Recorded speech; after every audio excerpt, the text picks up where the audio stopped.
Saya akan sharing dengan saudara satu pengajaran firman Allah yang saya berikan judul Mengalami Kristus yang ada di dalam kita. Langsung kita baca saja ayatnya, ayat yang tidak asing, saya pun sering sampaikan sama saudara. Tapi mari kita belajar lebih dalam firman Allah ini ya. Kolose pasal 1 ayat 25 sampai 29, saya baca 25, kita bergantian, saudara 26, nanti 29-nya sama-sama ya. Ayat 25 saya baca saudara ya, lalu lanjutkan 26. Ya begini kata firman Allah. Aku telah menjadi pelayan jemaat itu sesuai dengan tugas yang dipercayakan Allah kepadaku untuk meneruskan firman-Nya dengan sepenuhnya kepada kamu. Teruskan ayat 26 saudara. Yaitu rahasia yang tersembunyi dari abad ke abad dan dari turunan ke turunan, tetapi yang sekarang dinyatakan kepada orang-orang kudus-Nya. Ayat 27. Kepada mereka Allah mau memberitahukan betapa kaya dan mulianya rahasia itu di antara bangsa-bangsa lain, yaitu Kristus ada di tengah-tengah kamu, Kristus yang adalah pengharapan akan kemuliaan. 28 terus. Dialah yang kami beritakan apabila tiap-tiap orang kami nasihati dan tiap-tiap orang kami ajari dalam segala hikmat, untuk memimpin tiap-tiap orang kepada kesempurnaan dalam Kristus. Ayat 29, mari sama-sama kita membacanya 1, 2, dan 3. Itulah yang kuusahakan dan kupergumulkan dengan segala tenaga, sesuai dengan kuasanya yang bekerja dengan kuat di dalam aku. Saya langsung saja menuju pada inti sasaran, menukik pada inti yang saya mau sampaikan sama saudara. Kalau kita perhatikan mulai ayat 25 dari kisah pasal Kolose pasal 1 ayat 25. Ayat 25, 26 ini mengatakan bahwa Rasul Paulus itu ternyata mendapatkan mandat daripada Tuhan. Mandatnya apa? Dia mendapat kepercayaan daripada Tuhan, dikatakan untuk meneruskan firman-Nya dengan sepenuhnya kepada jemaat Tuhan yang ada pada saat itu, termasuk kepada kita tentunya pagi ini. Saya baca ya, ayat 25 perhatikan. Paulus mendapat mandat. Saya baca 25. Aku telah menjadi pelayan jemaat itu sesuai dengan tugas yang dipercayakan Allah kepadaku untuk meneruskan dikatakan firman-Nya dengan sepenuhnya kepada kamu. Jadi ini panggilan Paulus. Dia mendapatkan mandat. Mandatnya adalah kepercayaan meneruskan firman-Nya dengan sepenuhnya. Ini menarik saudara ya. Dan ini hal yang luar biasa sebetulnya. Saya ulang. Sebelum saya melepaskan pengajaran ini kepada saudara, bagian yang pertama yang saya mau sampaikan kepada Anda adalah begini.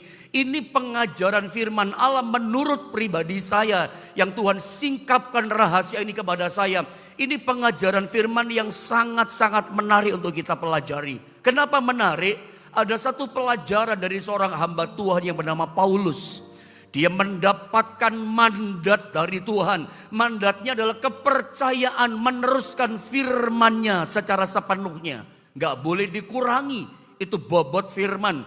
Perkataan-perkataan kalimat yang bersumber dari Tuhan. Kata ayat ini, itu sepenuhnya, seutuhnya. Gak boleh diperhalus. Gak boleh dipercantik. Ya, nggak boleh dikurangin, sepenuhnya apa adanya, sampaikan kepada jemaat yang ada pada saat itu, termasuk kepada kita. Ini pun menjadi warning. Ayat 25 pun menjadi templakan buat saya sebagai gembala, juga tentunya buat rekan-rekan hamba Tuhan yang mendengar firman Allah ini, bahwa setiap perkataan firman yang Tuhan taruh di hati kita, setiap firman Allah yang Tuhan singkapkan rahasianya kepada kita, memang seharusnya seperti ayat 25, sampaikan sepenuhnya. Tidak boleh ditambah, tidak boleh dikurang perkataan Allah. Dan itu hasilnya pasti dahsyat, hebat, dan luar biasa. Bekerja itu kuasa firman seperti yang Tuhan mau. Nah pertanyaannya adalah, di ayat 26, rahasia bahwa ternyata mandat ini yang menyampaikan firman Allah, meneruskan firman Allah sepenuhnya. Firman ini menarik, di dalamnya mengandung rahasia. Rahasia apa? Coba kita lihat ayat 26 saudara ya.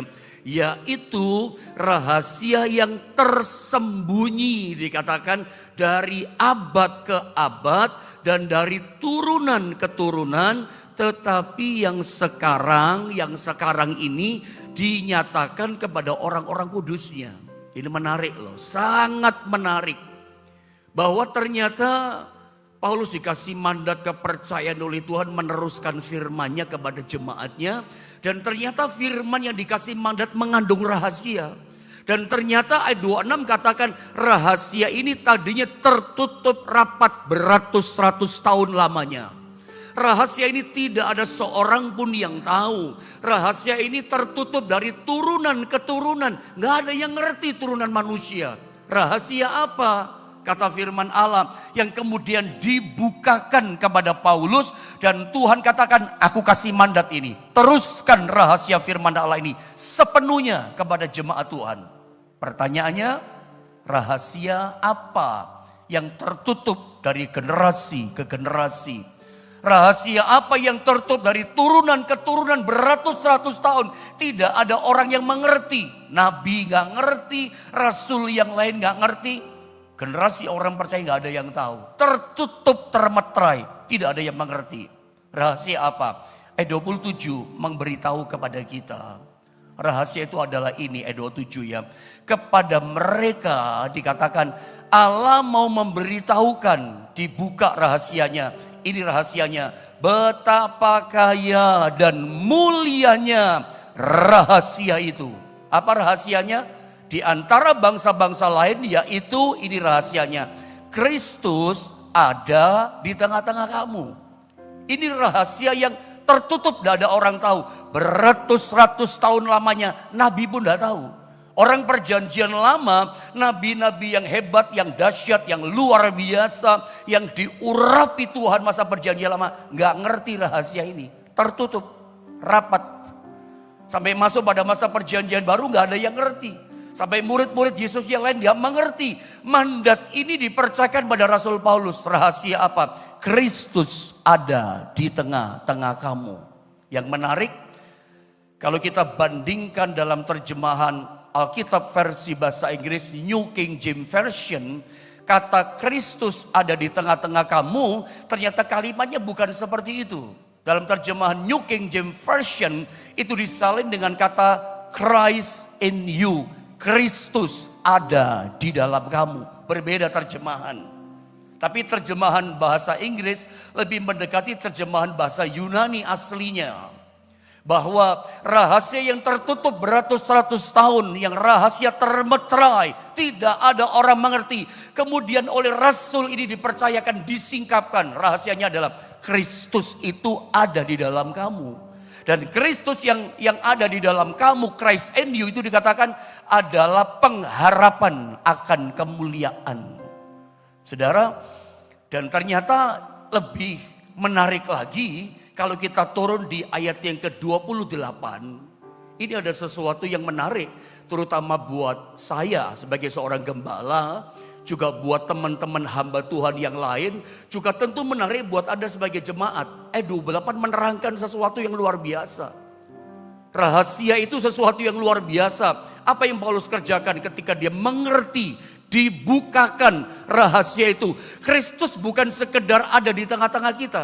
Dia bukan cuman Immanuel menyertai kita. Dia bukan cuman ada bersama dengan kita. Tapi disingkapkan, dia tinggal dalam hidup kita. Dan ayat 28 dikatakan, dialah yang kami beritakan. Ini keren. Saya ulang, Paulus berkata kepada jemaat yang dilayani saat itu, dialah yang kami beritakan.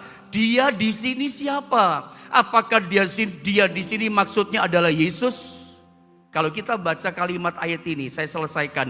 Dialah yang kami beritakan apabila tiap-tiap orang kami nasihati dan tiap-tiap orang kami ajari dengan segala hikmat untuk memimpin tiap-tiap orang kepada kesempurnaan dalam Kristus. Ini menarik loh. dia di sini siapa? Apakah Yesus? Kalau kita berkanjang atau sesuai dengan konteks firman Allah. Konteks ayat ini, ayat 25, 26, 27, 28, 29 sampai habis. Konteks ayat ini kata kuncinya ada pada kata Christ in you. Kristus ada di dalam kamu. Makanya saya percaya kalimat dalam ayat 28 yang mengatakan dialah yang kami beritakan. Dia di sini maksudnya adalah Kristus yang ada di dalam kamu. Saya baca ulang sekali lagi ya. Saya berharap Anda bisa temukan ini. Dialah maksudnya adalah Kristus yang ada di dalam kamu. Itu yang kami beritakan. Apabila tiap-tiap orang kami nasihati dan tiap-tiap orang kami ajari dengan segala hikmat. Untuk apa tujuannya? Mengajarkan kepada tiap-tiap orang, menasihati tiap-tiap orang tentang Kristus ada dalam kamu. Sepertinya Paulus gak punya tema ajaran yang lain. Bagi Paulus ini ajaran yang penting. Ketika sejak rahasia ini dikasih mandat, dibuka rahasianya kepada Paulus, maka berita yang penting bagi Paulus, berita yang terutama yang mesti diteruskan disampaikan kepada jemaat adalah ini yang selalu diingatkan nasihatnya, Kristus ada dalam kamu.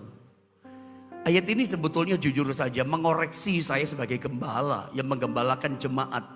Karena jujur ya, kalau saya ngaku salah, ya salah. Ya. Tapi ini juga koreksi buat kita semua teman-teman hamba Tuhan. Ya. Kadang kita kalau jemaat datang, kadang saya kalau jemaat datang konseling sama saya menceritakan masalahnya, hutangnya, mau jual asetnya, punya masalah dalam rumah tangga, masalah istrinya, anaknya, suaminya, dan berbagai macam masalah yang lain. Ketika saya dengar, karena seorang konselor seperti pendeta ya, ketika jemaat punya masalah, kebanyakan pendeta diam dulu, dengar, harus punya telinga yang bagus, mendengarkan itu setiap keluhan jemaat. Sampai selesai dari A sampai Z menceritakan masalahnya. Sementara dia cerita, saya sebagai gembala seringkali berpikir cari ayat. Sambil dia ngomong orang itu, saya cari ayat. Ayat apa ya? Udah ngerti inti masalahnya. Saya coba cari ayat di firman Allah. Saya coba mengingat-ingat ayat firman Allah. Ayat apa yang cocok untuk masalah orang ini. Firman Tuhan yang mana yang ayatnya yang sesuai dengan persoalan rumah tangga orang ini. Atau hutangnya orang ini. Atau ambruknya ekonomi orang ini. Supaya lewat ayat ini orang ini dikuatkan. Selalu saya cari ayat. Selalu saya cari ayat firman Allah yang mendukung untuk kasih kekuatan. Padahal dalam ayat ini mengingatkan saya sebagai gembala. Dalam ayat ini dikatakan Paulus ketika dia menasehati tiap-tiap orang. Nasihatnya apa? Dialah yang kami beritakan. Kristus di dalam kamu. Selalu nasihatnya gini. Kristus dalam kamu. Dia pasti memberikan kemenangan. Selalu muncul kata ini. Karena ayat ini berkata, dialah yang kami beritakan apabila tiap-tiap orang kami nasihati. Nasihat Paulus selalu yang terpenting, yang terutama, tidak ada yang lain. Apapun masalahnya, jawabannya sama Paulus, tidak usah takut, kamu tidak usah khawatir. Ada Kristus di dalam kamu, Christ in you.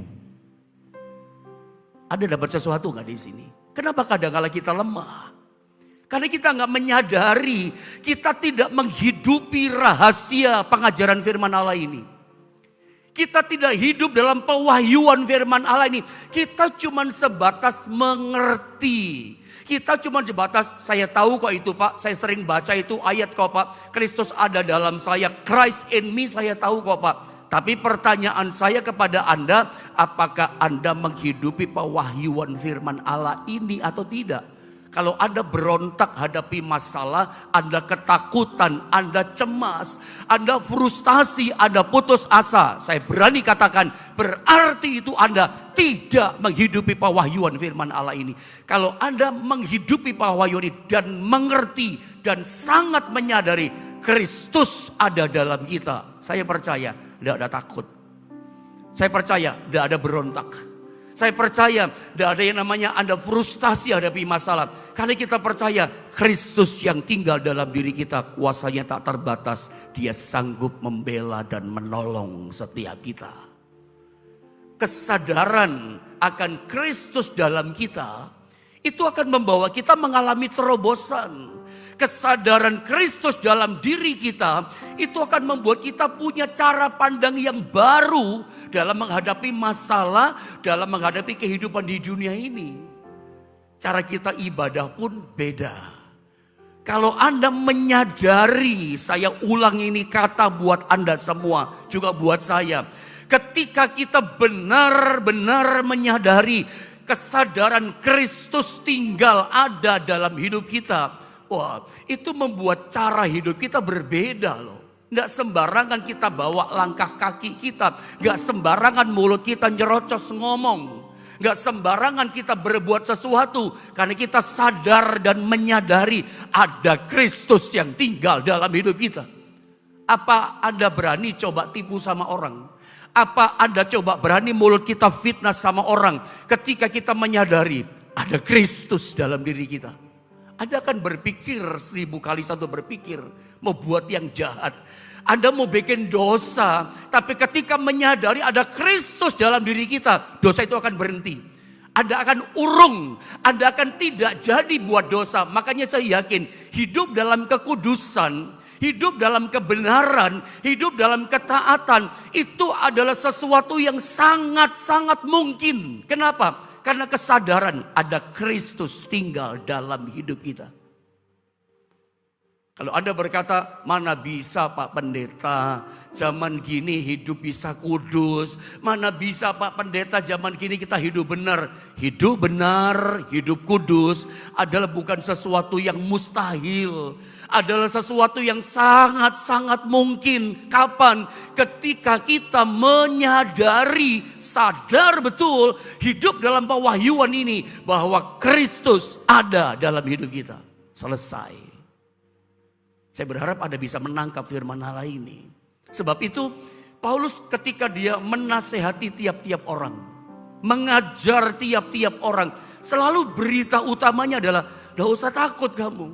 Kamu bisa hidup benar karena Kristus hidup dalam kamu." Nah, Christ in you ini, Kristus ada dalam kamu ini, itu bagi Paulus adalah berita inti, berita yang utama. Bahkan kalau saya boleh berkata, meminjam perkataan Paulus, hari ini gereja perjanjian baru, setelah rahasia yang tertutup dari turunan ke turunan, yang tadinya termeterai, tidak ada orang yang tahu, ya dari ratusan tahun, begitu ini disingkapkan, maka berita utama yang harusnya gereja Tuhan tahu adalah ini, Kristus ada di dalam kita. Memang salah satu berita utama untuk orang Kristen yang baru, itu mesti mengerti dia mati, dia bangkit untuk kita. Dia lahir, dia mati, dia bangkit untuk kita. Dia menebus dosa kita. Itu memang berita utama. Tapi udah selesai kan dia kerjakan. Sekarang bagi kita yang sedang bertumbuh dan berbuah dalam dia, berita utamanya adalah ini. Saya berharap rahasia firman Allah yang disingkapkan buat setiap kita pagi ini, itu menjadi berita inti, hal yang utama dalam kekristenan kita. Setiap langkah, makanya saya katakan menyadari Kristus dalam diri kita akan membawa kita mengalami terobosan yang hebat. Akan membuat kita mengalami cara pandang yang baru yang berbeda, menyikapi masalah, menyikapi jalani hidup di dunia ini. Gak sembrono lagi, gak sembarangan lagi, sadar ada Kristus dalam hidup kita. Makanya kalau kita turun pada ayat yang ke 29, inilah yang dikatakan kuusahakan, kuperjuangkan dengan segala tenaga. 29 saya baca ya.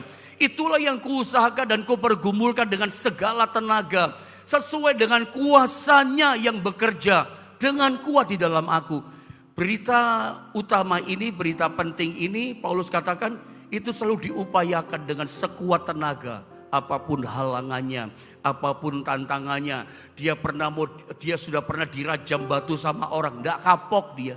Tetap berita ini dia sampaikan dengan segala tenaga, kekuatannya, perjuangannya. Ya, dia terus beritakan dengan kuasa Tuhan, tentunya dia beritakan Kristus ada dalam kamu, Kristus ada dalam kamu. Tiap ketemu sama orang, berita penting ini yang diutamakan. Itu diperjuangkan sekuat tenaga dengan kuasa Tuhan oleh Paulus. Kristus ada dalam kamu. Nah, kesimpulan saya, Dari Kolose pasal 1 ayat 25, maksud saya sampai dengan ayat 29. Ya, kesimpulannya ada memang pada ayat 27, 28 saudara ya. Yang pertama adalah Christ in you, Kristus dalam kamu, itu menjadi rahasia dan sumber pengharapan bagi setiap orang percaya untuk mengalami kemuliaan. Saya ulang saudara ya. Christ in you, Kristus dalam kamu, itu akhirnya menjadi satu rahasia dan sumber pengharapan bagi setiap orang yang percaya untuk mengalami kemuliaan. Saya mau tanya, adakah di antara saudara pagi ini yang doa pagi bersama dengan saya, ada rindu mengalami kuasa kemuliaan Tuhan? Ada rindu mengalami pemulihan, ada rindu pagi ini sedang mendengar firman, engkau rindu mengalami kesembuhan, engkau rindu dipulihkan di hidupmu yang terpuruk, engkau rindu mengalami kemuliaan, pengangkatan, diangkat kuasa Tuhan. Caranya cuma satu, Anda mesti sadar hidup dalam pewahyuan ini, yakin ada Kristus yang besar kuasanya tinggal dalam hidup kita. Kesadaran akan Kristus tinggal dalam hidup kita, itu menjadi sumber pengharapan kita. Yang kita rasanya nggak bisa deh saya ngalami itu, nggak mungkin saya bisa ngalami sama orang itu. Kalau si A, si B yang percaya pada Tuhan bisa ngalami kuasa Tuhan yang hebat, dia bisa diberkati, dia bisa disembuhkan, dia bisa ditolong sama Tuhan. Kenapa tidak? Anda pun bisa ditolong oleh Tuhan. Rahasianya sama. Kesadaran ada Kristus yang sama tinggal dalam dia, juga tinggal dalam diri kita. Saya pernah bilang sama saudara, tugas saya adalah menginspirasi saudara. Dalam setiap berita-berita pengajaran firman, bagian saya menginspirasi.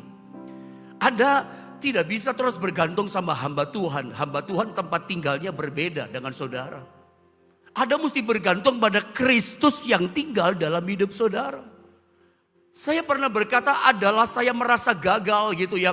Sebagai seorang hamba Tuhan. Kalau tiap-tiap orang yang saya layani itu selalu bergantung kepada saya.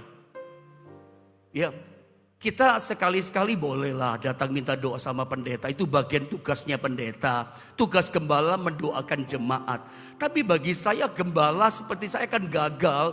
Kalau jemaat itu gak bisa doa, gak bisa apa-apa. Gak punya pengharapan akan Tuhan. Gak yakin bahwa kuasa Tuhan bekerja tanpa batas dalam dirinya. Kristus yang tinggal dalam diri hamba Tuhan, itu Kristus yang sama tinggal dalam hidup saudara. Tugas saya mengingatkan itu sama saudara. Pagi ini pun saya mau ingatkan sama saudara. Ayo bangkitkan kesadaranmu dan hidupi pewahyuan firman Allah ini. Apapun keterpurukanmu. Sedang terpurukkah engkau? Sedang dalam kesulitankah engkau? Sedang khawatirkah hidupmu? Saya mau berkata, Kristus ada di dalam kamu. Christ in you.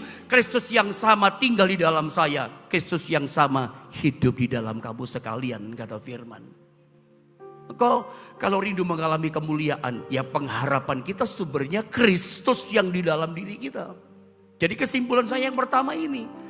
Kristus dalam diri kita itu menjadi sumber pengharapan untuk kita mengalami kemuliaan. Yang kedua, Christ in you atau Kristus di dalam kamu itu menjadi rahasia dari orang percaya untuk mengalami kesempurnaan. Karena di ayat yang ke-29, 28 tadi katakan Paulus itu mengajar tiap-tiap orang. Tujuannya pengajaran itu Tuhan dalam kamu adalah untuk memimpin mereka dalam kesempurnaan. Makanya saya katakan serupa seperti Kristus adalah hal yang sangat mungkin, ya. Hidup dalam kekudusan adalah tidak mustahil. Hidup dalam ketaatan itu sangat mungkin. Kapan? Ketika kita punya kesadaran yang betul-betul sadar ada Kristus ada tinggal dalam hidup kita. Kekudusan itu sangat mungkin. Saya yang berkata, tentu saya berusaha melakukan ini. Saya menghidupi ini. Kekudusan hidup benar itu sangat mungkin ketika kita menyadari ada Kristus yang tinggal dalam hidup kita. Tapi mana bisa taat? Anda akan bisa taat kalau kau menyadari ada Kristus diam dalam diri kita. Karena ada satu ayat, dia yang menggerakkan kehendak ini. Ya, Filipi pasal 2 ayat 13. Coba jemaat Tuhan, mari kita sama-sama membaca ayat ini ya. Filipi pasal 2 ayat 13. Sama-sama kita baca 1, 2, dan 3. Karena Allah lah yang mengerjakan di dalam kamu baik kemauan maupun pekerjaan menurut kerelaannya. Ayat ini berkata bahwa Allah atau Kristus yang tinggal di dalam diri kita, Dia itu ternyata yang mengerjakan ya kemauan maupun pekerjaan menurut kerelaan. Kadang-kadang kita merasa kemauan kayak dari diri kita sendiri. Karena memang Kristus kan tinggal dalam kita. Kadang kita ingin ada satu desire, ingin buat ini, ingin melakukan ini. Coba kalau keinginanmu pagi ini aku mau hidup kudus. Kalau kemauan kita saat ini kehendak kita, aku mau hidup benar. Aku mau belajar kehendakku hidup taat. Saya percaya Kristus dalam diri kita bisa menggerakkan kehendak itu. Mengampuni itu susah kadang-kala saudara ya. Tapi banyak orang berkata gini, saya pengen mengampuni Pak Pendeta, tapi saya nggak bisa, nggak mampu mengampuni. Kita nggak bisa. Tapi Kristus yang tinggal dalam diri kita bisa menggerakkan, melakukan kehendak itu untuk kita bisa. Bukan kita, tapi Kristus. Ya, jadi ayat ini sangat luar biasa. Kristus dalam diri kita mengerjakan banyak perkara dalam hidup kita. Saya mau bawa saudara pada beberapa ayat saudara ya. Dalam Yohanes 16 ayat 7, Yesus mengatakan ini kepada murid-muridnya. Jadi lagi kumpul sama murid-muridnya, tiba-tiba Yesus berkata gini, Dia akan tinggalkan mereka. Tujuannya supaya Roh Kudus yang datang sama mereka. Nah, alasannya apa? Tuhan katakan itu. Coba kita lihat ayat 7 ya, Yohanes 16. Saya baca saja ini dengan cepat. Dikatakan begini, namun benar yang kukatakan ini kepadamu, kata Yesus, adalah lebih berguna, lebih bermanfaat, lebih ada benefitnya, kata Alkitab, bagi kamu, lebih bermanfaat bagi kamu jika aku pergi. Lihat, sebab jikalau aku tidak pergi ya kepada Bapa, penghibur maksudnya Roh Kudus ya tidak akan datang kepadamu, tetapi jikalau aku pergi, aku akan mengutus Dia kepadamu. Coba bayangkan kalau saat itu yang jadi murid-murid Yesus adalah kita semua. Murid-murid itu kita, Yesus jadi jawaban buat setiap para murid. Apapun masalahnya, jawabannya Yesus. Keberadaan Yesus, kehadiran Yesus di tengah-tengah muridnya, itu menjadi jawaban semua masalah mereka. Karena gini, kebersamaan Yesus, keberadaannya di tengah-tengah mereka, itu begitu luar biasa, begitu istimewa, begitu indah. Tiap hari bersama Yesus mereka mengalami mujizat. Tiap hari keberadaan Yesus di tengah-tengah mereka, itu luar biasa. Mereka lihat orang lumpuh jalan tiap hari loh. Orang buta lihat, orang mati dibangkitkan, orang kekurangan gak bisa makan, gak ada makanan di tempat yang sepi. Tuhan bikin mujizat, 5 ketol roti, 2 ekor ikan, kasih makan 5.000 laki-laki. Belum terhitung perempuan dan anak-anak. Keistimewaan mereka alami tiap hari, hal yang indah, hal yang dahsyat ketika Yesus berada di tengah-tengah mereka, beserta dengan mereka. Indah, tiba-tiba Yesus berkata, lebih berguna kalau aku pergi. Apa ada stres murid-muridnya? Apa ada kacau hati dan pikiran para murid? Lebih berguna aku pergi. Kalau aku tidak pergi, Roh Kudus gak datang. Tapi kalau aku pergi, Roh Kudus akan kutus datang kepadamu. Datang lalu bagaimana? 1 Korintus pasal 3 di ayat 16 itu katakan begini, ayat ini saya baca saudara ya. Tidak tahukah kamu bahwa kamu adalah bait Allah? Ayat yang familiar. Dan bahwa Roh Allah diam di dalam kamu. Ini luar biasa loh. Roh Kudus yang diutus oleh Kristus itu dikatakan nanti Roh Kudus itu bukan cuma tinggal di tengah-tengah mereka, tapi tinggal di dalam kamu. Di dalam, saya tidak sempat cari terjemahannya, tapi saya ingat terjemahannya dalam terjemahan Alkitab versi bahasa Inggris dalam Amplified Bible, itu disalin dengan kata permanent dwelling in you. Roh Allah diam di dalam kamu. Nah, kata diam di dalam kamu dalam terjemahan ini dikatakan permanent dwelling in you. Kristus itu Roh Kristus, Roh Allah dikatakan permanen saudara ya. Tinggal di dalam kamu, permanen. Ada kata permanen. Ya, permanen itu berarti selamanya dalam terjemahan Amplified Bible, saudara ya. Permanen. Jadi kita mesti percaya pagi ini, Roh Kudus cara bekerjanya bukan cuman sewaktu-waktu. Dia tinggal dalam hidup kita, orang percaya bukan sewaktu-waktu. Waktu butuh dia datang. Enggak, itu konsep perjanjian lama. Coba Anda lihat gambar perjanjian lama. Orang-orang perjanjian lama zamannya Musa. Itu di tengah saya kasih Roh Kudus. Ketika dia hadir, itu cara kerjanya dia tinggal permanen, dwelling in you. Selama-lamanya tinggal dalam diri kita. Bukan masuk keluar, masuk keluar. Bukan sewaktu-waktu kita butuh dia datang, kuasanya enggak. Dia selalu, saya ingin Anda menghidupi pewahyuan ini. Sementara saya melepaskan pengajaran firman Allah, saya ingin Anda menghidupi dan sungguh-sungguh menyadari bahwa roh Allah, kuasa Allah itu permanen selamanya ada di hidup kita. Musa itu hanya sewaktu-waktu. Kuasa Tuhan turun, ya Laut Merah terbelah jadi dua. Sama dengan Daud, sama dengan Simpson, sama dengan Daniel, sama dengan Allah. Roh Allah bekerja sewaktu-waktu, waktu butuh kuasanya datang. Makanya saya pernah katakan dalam satu pengajaran dalam tema yang berbeda, mungkin orang perjanjian lama melihat kita gereja perjanjian baru dengan penebusan darah Kristus. Dengan yang kita alami bahwa permanen dwelling in you, Roh Kudus selamanya tinggal dalam diri kita. Mereka mungkin iri hati secara rohani. Kok mereka ngalami, kami enggak ya? Perjanjian lama tidak mengalami itu. Ini bedanya, kita mengalami ini. Ini sebuah pewahyuan rahasia yang dahsyat. Yang kita mesti sadari ini. Kristus itu selama-lamanya dengan Roh Kudusnya tinggal dalam hidup kita. Selalu ada dia. Jadi mengalami hadirat setiap saat itu bukan hal yang mustahil. Itu hal yang biasa kita alami setiap hari. Hadirat Allah itu selalu ada dalam hidup kita. Jadi kita gak nunggu, aku rindu ngalami hadiratmu lah. Bagaimana hadirat Allah ada dalam diri saudara. Kita gak perlu kejar hadiratnya. Hadiratnya kamu mesti sadar tinggal dalam hidupmu.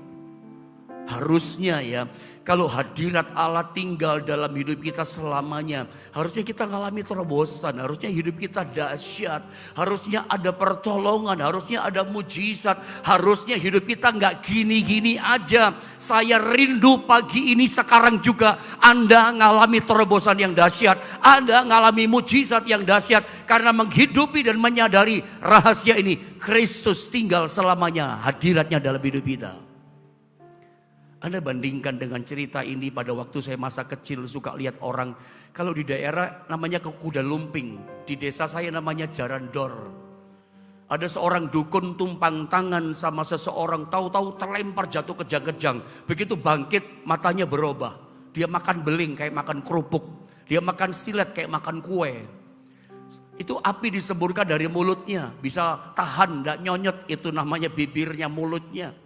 Nggak hancur. Bayangan saya waktu kecil gini. Lalu mereka besok pagi kalau mereka buang air besar. Keluar apa ya? Silat dimakan. Semprong dimakan. Beling dimakan. Itu bayangan saya. Itu coba bayangan dia. Begitu ditumpang tangan. Ini mikir gini. Waduh, kuasa Tuhan kalah sama dukun nih. Waduh, minyak urapan. Ada yang katakan kalah nih. Minyak itu sama minyaknya Ibu Ida Dayak. Orang mulai banding-bandingkan itu. Makanya saya ingin menyampaikan ini, kesadaran akan Kristus tinggal dalam diri kita. Orang yang mengalami sewaktu-waktu roh iblis, roh jahat tinggal dalam diri seorang bisa kayak begini kok. Saya cuma kasih value pandangan sama saudara. Ketika roh jahat tinggal dalam diri orang ini, beling dia makan. Ada sesuatu yang supernatural. Harusnya kita begitu dong. Begitu Anda menyadari pagi ini, kesadaran timbul. Sadar sungguh ada Kristus tinggal dalam diri kita. Oh, saya yakin hidup kita akan dahsyat. Saudara akan mengalami perkara-perkara yang mujizat, yang supernatural siap terjadi atas hidup saudara. Pesan pentingnya adalah Kristus tinggal dalam hidupmu. Beritahu kepada keluargamu, apapun masalahnya, jangan takut, ada Kristus tinggal dalam diri kamu. Hari ini pun saya gembala saudara berkata, saudara jangan takut dengan masalahmu, ada Kristus yang tinggal dalam diri kamu. Kuasanya lebih besar dari setiap masalah kita hadapi.